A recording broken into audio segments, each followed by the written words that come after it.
e 26-ës.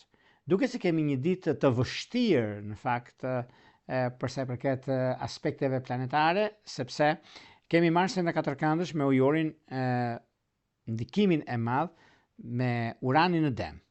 Dhe kjo do thot Marsi në ujor dhe Urani në Dem është një kënd mjaft i vështirë dhe mjaft ndikues.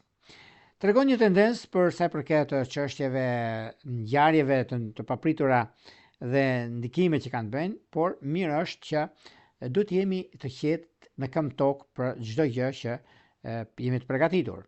Ajo që ndikohen më tepër është Demi, Luani, Akrepi, Ujorit e 1028 ose ata janë që kanë planete në këto shenja, do ishte mirë të jenë pak të kujdesshëm në këtë drejtim. Por gjithsesi, mirë është në këtë ditë, sepse data 27 jo se ka një kuptim ndryshe, por meqenëse ditë premte.